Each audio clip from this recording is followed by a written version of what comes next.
गुरु मच्छिंद्र नाथ जी के विषय में, जो उनके जन्म कथा के विषय में कई कहानियां हैं, जिसमें से एक कहानी ये है कि जो स्वामी कार्तिक जी जो थे, उन्होंने कुलागम को जो है वो समुद्र में फेंक दिया था। उस कुल आगम का मतलब होता है, कुल का मतलब होता है देवी, और आगम का मतलब होता है शिव। जो देवी की उपासना करने वाला जो आगम था, आगम का मतलब तांत्रिक, तांत्रिक मतलब यानी कि हमारे यहाँ पे दो परंपराएं चलती है, एक निगम परंपरा और दूसरी आगम परंपरा। निगम परंपरा का आधार जो है वो वेद है, तो वेदों पे जो आधारित चीज कहलाएगी वो निगम कहलाएगी। और जो तंत्र के आधार पर जो विद्या होगी, यानी कि शिव और शाक्त, तो वो आगम कहलाएगी।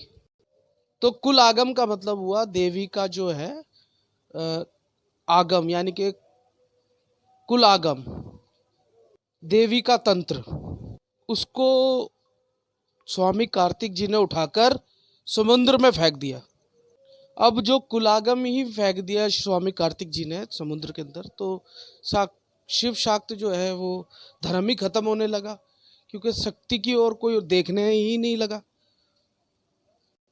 नाथ संप्रदाय में जो बात कही वो ये कहा कि बिना शक्ति के जो है शिव जो है वो शव है, यानी कि अगर उसमें से ई की मात्रा निकाल दी जाए तो शिव जो है वो शव ही बन जाएंगे। तो बिना शक्ति के शिव जो है वो शव है। और ई का मतलब जो होता है वो तंत्र में जैसे टंग, यंग, यंग ऐसे करके होता है ना, तो वो ई का मतलब यही होता है।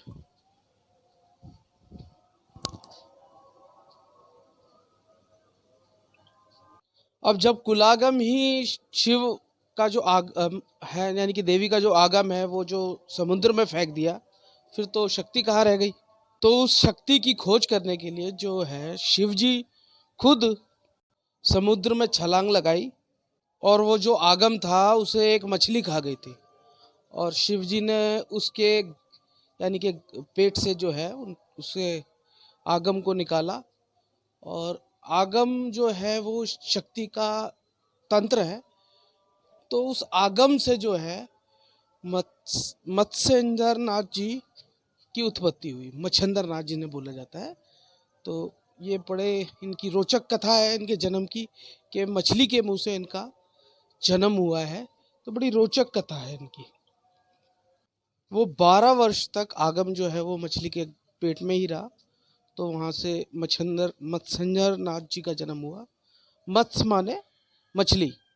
तो ये एक विचित्र कथा है जो पूरे संसार में प्रचलित है, कि आज तक के इतिहास में ऐसा कोई भी साधु संत, ऐसा कोई भी विद्वान नहीं हुआ जो जिनके माता पिता का पता ही ना हो और वो कुल आगम से उनका जन्म हुआ हो, मत्स्य के मुंह से उनका जन्म हुआ, मछली के मुंह से उनका जन्म हुआ।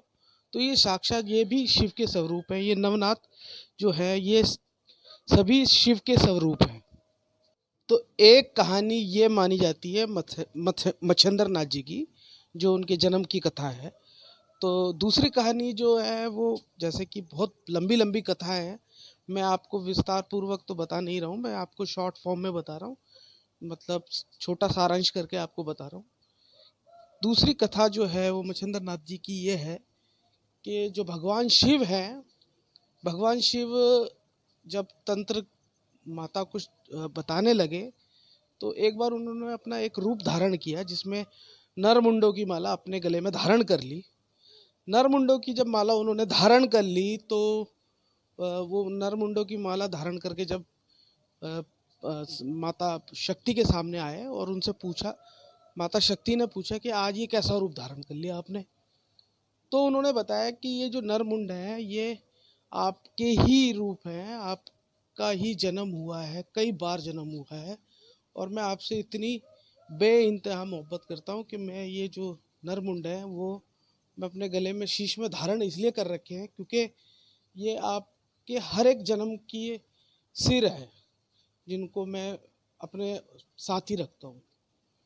तो पार्वती जी ने कहा कि आप अमर हैं और मैं हर बार जन्म लेती हूँ, तो मुझे भी इस ऐसी शक्ति अमरता का वरदान दो, ऐसी शक्ति बताइए जो जिससे कि मैं भी अमर हो जाऊं।